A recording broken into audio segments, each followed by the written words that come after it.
All right, welcome back to Questionable Locks. It is week 14 of the NFL season. And if you notice something a little different, it's because we're in fucking person. We tried to do this one time.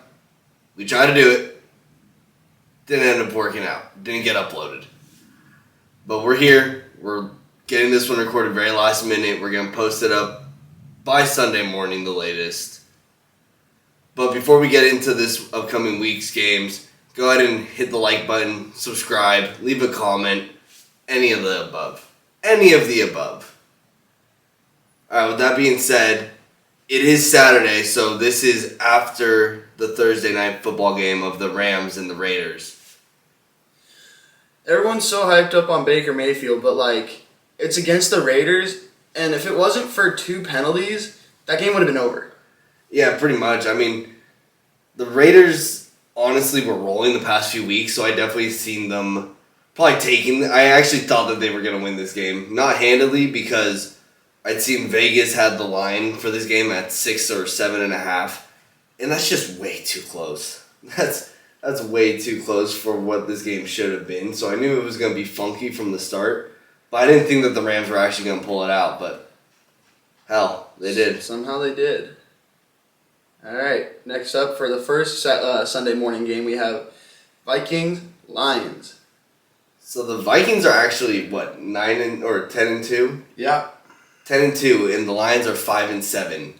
So explain to me why the Detroit Lions are favored to win this goddamn game. Because they're red hot right now. I mean, I understand that, but it's still 10 a.m. Kirk Cousins. I understand you're going to Detroit, but 10-2 versus 5-7. They should never be the favorite in that situation. It's the new Lions, baby. Give me MCDC. I'm taking the Lions. But I think Vegas knows that everybody's gonna hammer the Lions, or they're gonna be scared to hammer the Lions because they're actually favorites now. So it could just be the absolute trap that just diminishes my bank account. Probably a trap game. It very much might be a trap. If anything, it's a trap game for the Vikings. Yeah. Yeah. Give me MCDC, though. We're rolling with it. Let's go Lions. Next up, Ravens-Steelers.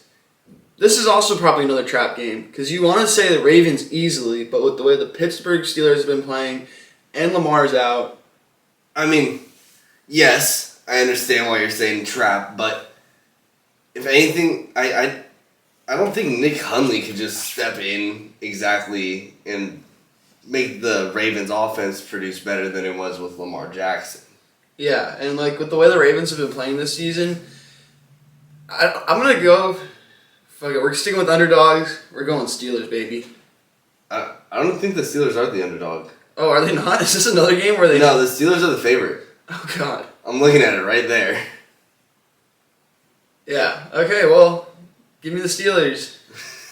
Not a fucking underdog. NFL young boy on that team. Give me the Steelers.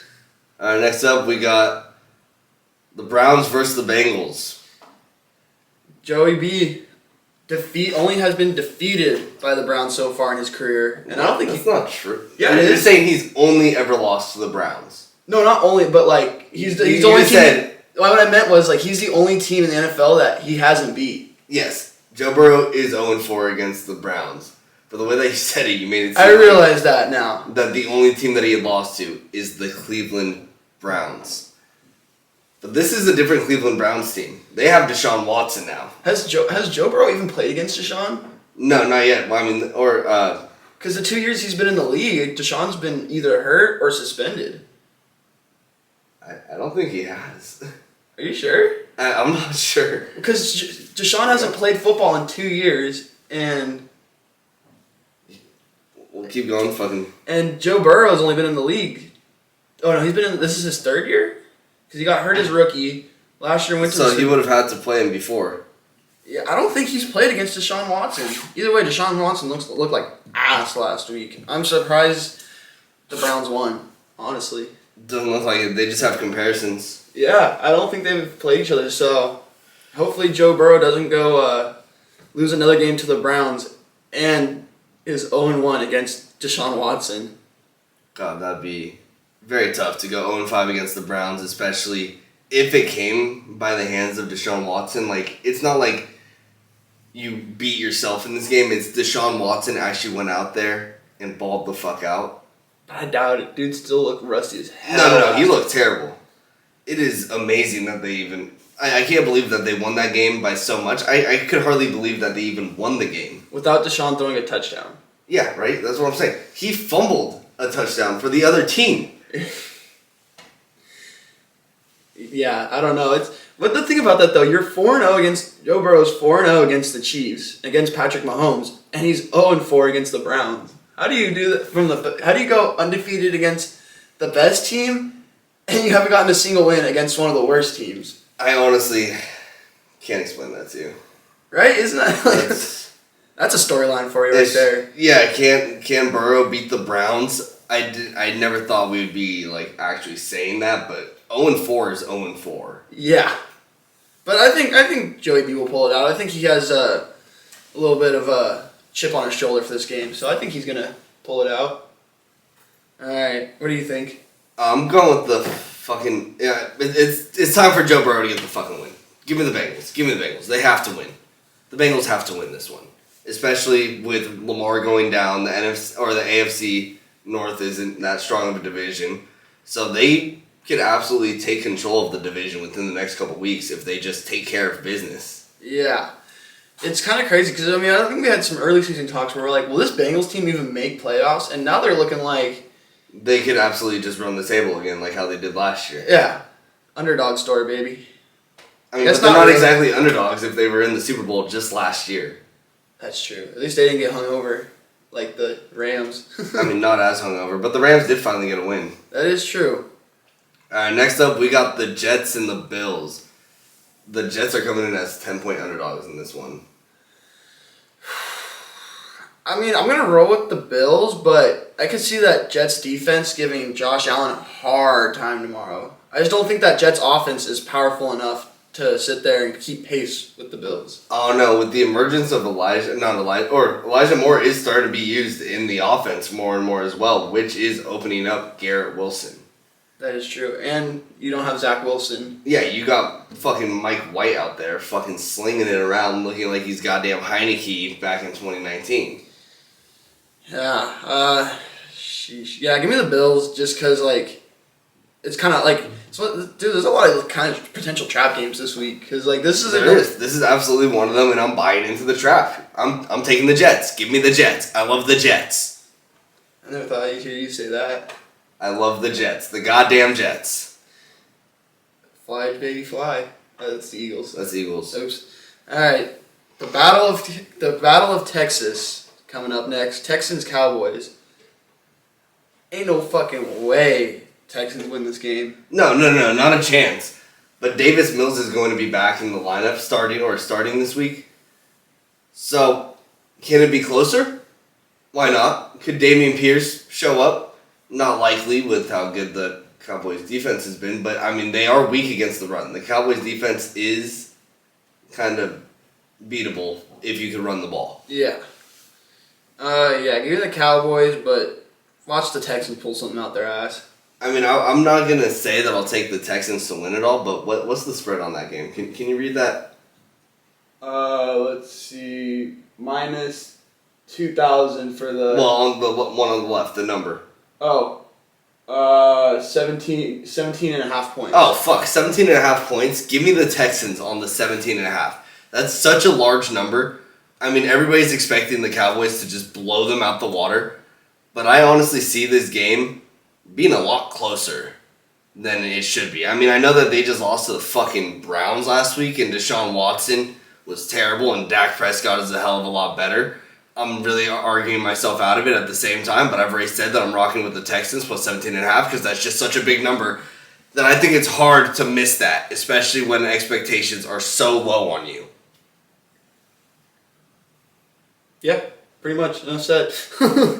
All right, next up, a game that's probably could be fun to watch. It just depends what kind of Giants we get tomorrow. So Eagles, Giants. I'm going to roll with the Eagles, but like I said, this game could be very fun to watch. Well, Saquon Barkley's a game-time decision as of right now. So, I mean, if you're watching this and you're a fantasy owner, if Matt Breida's still there, fucking pick him up now. Like, right now. Yeah. But yeah, if Saquon Barkley doesn't play, I think Breida will give them production still, but not nearly as much as a Saquon Barkley. And the Eagles now have the Cowboys sniffing right on their ass in the NFC East, so they know that they got to step shit up. Yeah. So if anything, I see the Eagles absolutely just flying away with this game. Yeah. Jalen Hurts, baby.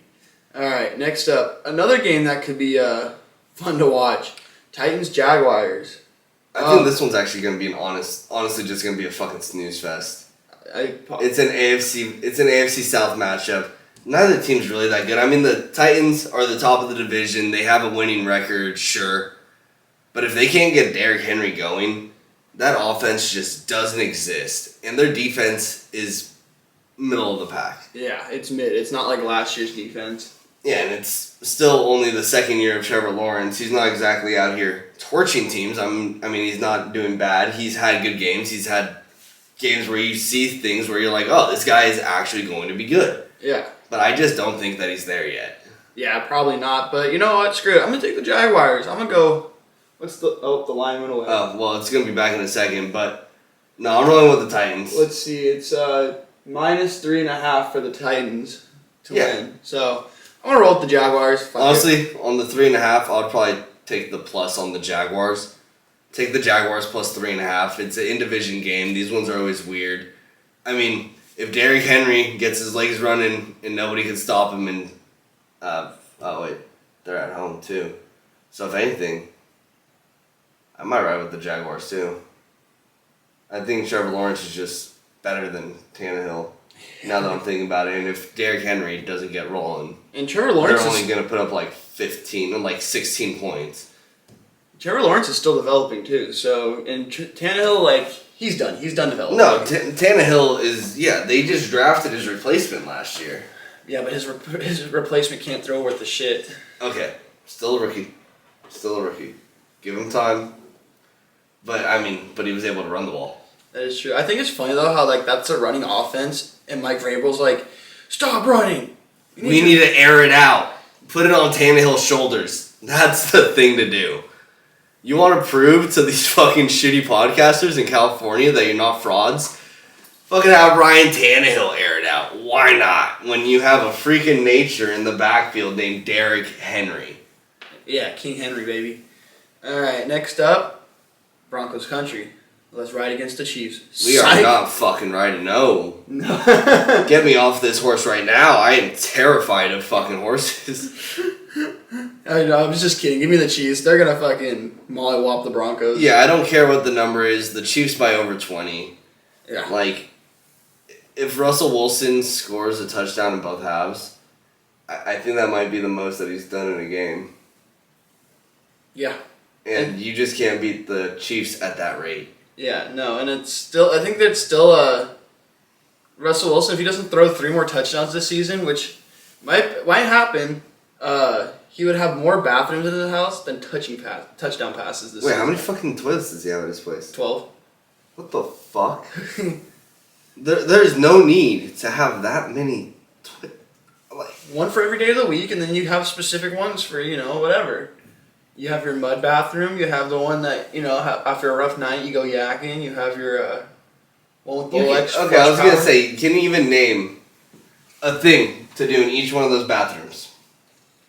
Go ahead. Puke. 1. You can pee in one. 2. Take a shit, and depending on the type of shit, you got 3 right there. 3, but once you normally shit and piss in the same toilet? Not if you have 12 of them. I mean, to be fair, Russell Wilson isn't exactly human. So he might have a... Oh, shit. Oh, no. Connect now. Whatever, we have audio going from there as well. Anyways, yeah, shit. Technical difficulties. Yeah, alright. So the audio's about to change up, I guess. But... Fuck, I completely lost my train now. You were thinking... No, I'm over it. I'm over it. Either way, Chiefs over the Broncos. Chiefs over Broncos. Russell Wilson has more toilets than touchdowns. Yeah. And he's on pace to not have more touchdowns than toilets this season, or just enough. With 4 weeks left, it just means if he doesn't throw a touchdown, in 2 games, which he might not do against the Chiefs. We're talking he has more toilets than touchdown passes this season.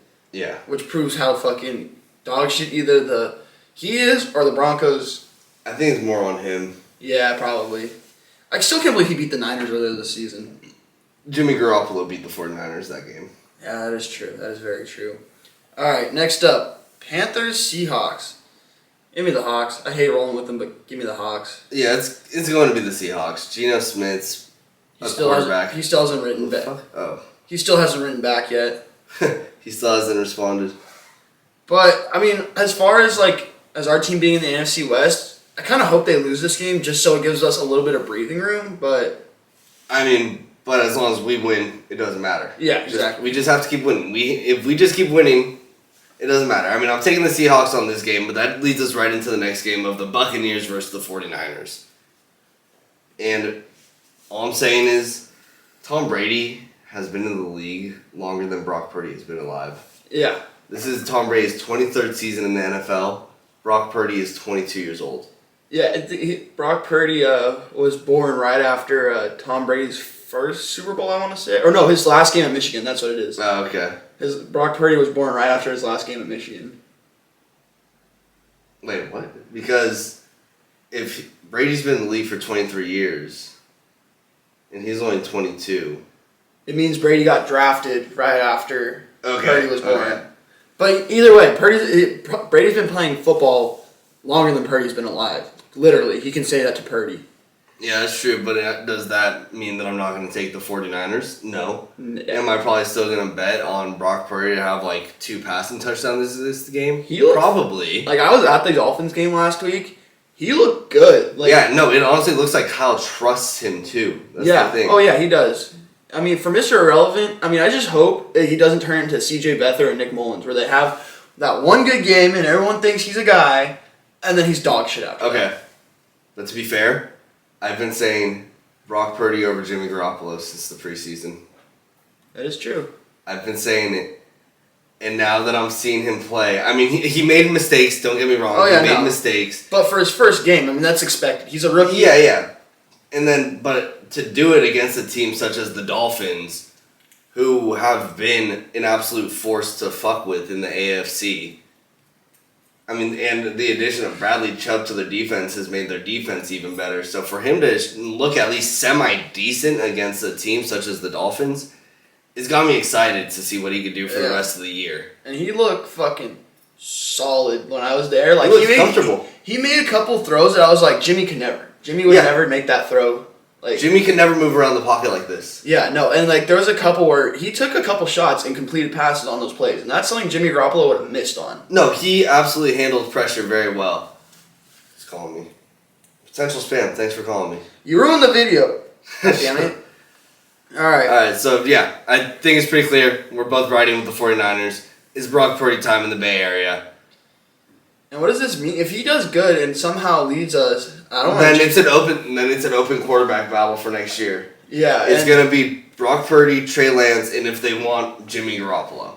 Which I think they'll probably get rid of Jimmy after this season. Probably, I would assume so. Unless they want some, which I don't know. I don't see Jimmy wanting to be a backup, which, I mean, he already did that this season. But that was just so you could be like, okay, I'll prove it. Watch Jimmy to Carolina. Calling it now. I don't doubt it at all.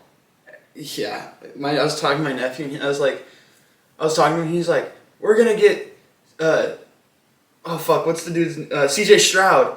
We're going to get C.J. Stroud from the draft. I'm like, he's not that good. He's just... he's pretty damn good. He's pretty good, but, I swear, if he was wearing a different jersey, he wouldn't be as hyped. No, without a doubt. I mean... It's just Ohio... Caleb Williams' numbers blew him out the fucking water, but... Yeah, I mean, because it's just Ohio State quarterbacks get this love from the NFL. Every Ohio State quarterback, they get in the NFL, and every time they get in the NFL fucking loves them. Justin Fields, Dwayne Haskins, that year where they had J.T. Barrett. Mm-hmm. I forget who else was on that team, but they had 3 quarterbacks. And they were all Ohio State guys. All Ohio State guys, and they all made the league. Yeah. And some of them didn't last as long, but I don't know what it is, why the NFL loves Ohio State quarterbacks so much. I mean, it's Big Ten football competition. Yeah. They really shine. They make big plays. I understand that, but still, I just don't see the hype around. I don't see the hype around him. All right, the next game. We've got the Chargers versus the Dolphins in LA. I think the Dolphins are going to run away with this one, literally. Like, the Chargers' run defense is absolutely terrible. Raheem Mostert and Jeff Wilson were pretty much contained last week. And Mike McDaniel just isn't going to allow his run game to be stopped like that 2 weeks in a row. Yeah. Especially against a subpar defense such as the Chargers. And the Dolphins lost last week, sure, but I mean it was a close game all the way up until the last 2 turnovers, which happened right at the end of the game. Yeah. So I mean, Tua could have potentially had a game-winning drive against the Niners, but Shanahan's not going to let one of his disciples beat him. No, by no means. I mean, that's what I was thinking the entire time. I was literally watching the game thinking, "There's no way Kyle loses to a dude that comes from his tree, right? There's no way. There's no way." And McVay doesn't technically come from Shanahan's tree, but comes from his daddy's tree. And he is fucking down to Shanahan. Shanahan has beat the Rams more than significant. Yeah, but McVay's won the one that mattered. Yeah, I know, but no, that's the only thing. Still mad they got a ring. It should have been Joey B. Whatever. Either way, last game, Monday night, probably going to be a boring one. I'm surprised they didn't flex it out. Patriots, Cardinals. Give me the Patriots just because how dog shit the Cardinals have been. Yeah, I'm going with the Patriots also. They have Ramondre Stevenson. That dude's an absolute workhorse in the backfield. They just hand it to him several times. As many times as they want, they dump it off to him. Jacoby Myers is a receiver. I don't know if is he healthy? I'm pretty sure. I think he is. I'm not sure. But I think he's healthy. I think he'll be good to go. But the Cardinals got nothing going for them besides DeAndre Hopkins. And the Patriots have historically done a very good job about neutralizing the star receiver. I mean, he's going to get some, of course. He's DeAndre Hopkins. He's a freak of nature. He's going to get his. But for the most part, I think the Patriots are going to be able to contain him. I think for the Cardinals, too, I think Hopkins is going to want out by next year, and I think Kingsbury's going to get the axe.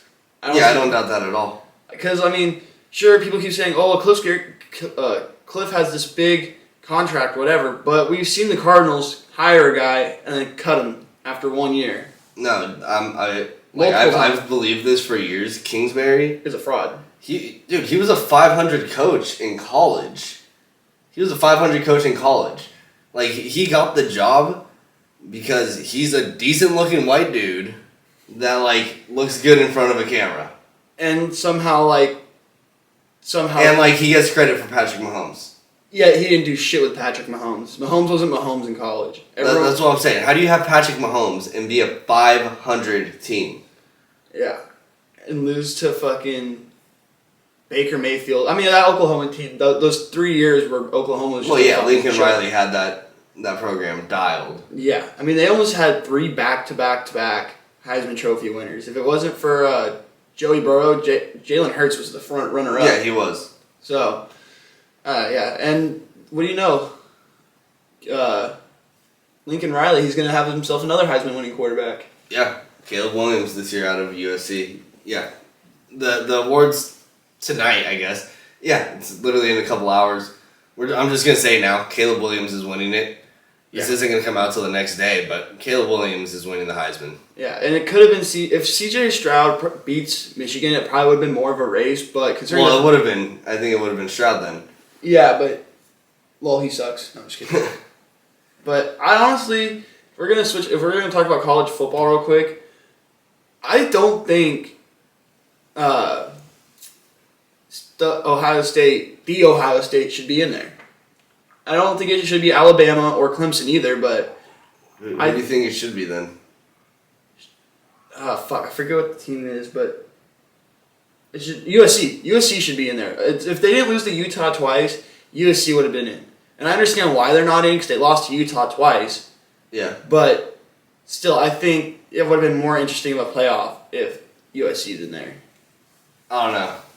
Because I think Ohio State is just actually better than USC. I don't know. We didn't get to see them play each other. So. No, we didn't. That would have been a fun playoff. I wonder how much longer Georgia's going to be the juggernaut in college football. However long Kirby Smart can keep convincing people to go there. As long as they keep being Bama. All right. Well, I think that'll do it for this week's episode of Questionable Locks. Are we going to do our 3 games? You want to? Yeah, we can do it real quick. Okay, I was just going to skip over it, but let's do it. Is it too late to pick Rams over the Raiders? Yes. Oh, shit. All right. All right. You want to go first? No, it's you this week. All right, cool. I guess let me give the easy one. Chiefs over the Broncos. Easy money. All right. Well, I'm going to go with a very questionable one, but one that Vegas says is going to happen. So who am I to go against Vegas, the almighty knowing Vegas? Give me the Detroit Lions over the Minnesota Vikings. Yeah, I've been tailing them for too long. I've got to go on them. That's right. That's right or die right there.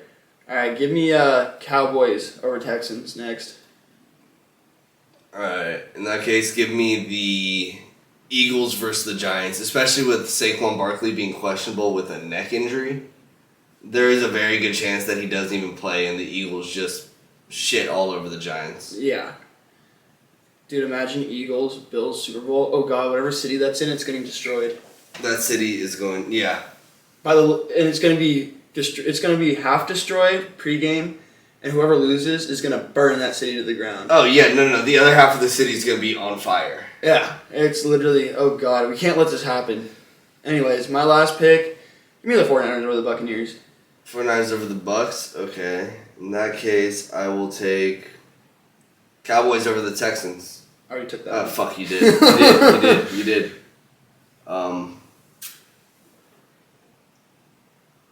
Dolphins over the Chargers. Dolphins over the Chargers. I feel that's a fucking lock, especially with the Chargers not being able to stop the run to save their lives. Yeah, and the Dolphins coming off a loss. It's easily going to be the Dolphins. My honorable mention will go to Bengals over the Browns. I don't think Joey B takes another loss to them. I think he's going to be pissed off. Okay, in that case, my honorable will be... I'm going to go with the Bills. Fuck it. I know I was saying the Jets earlier. No, the Jets. The fucking Jets. Why am I going to switch now? I just gave a whole thing about the Jets earlier. Just for me to say the Bills now? No, it's the Jets. Alright, now that will do it for this week's episode of Questionable Locks. We'll be back for week 15 next week. Make sure you leave a like, subscribe, a comment. Alright, until next week.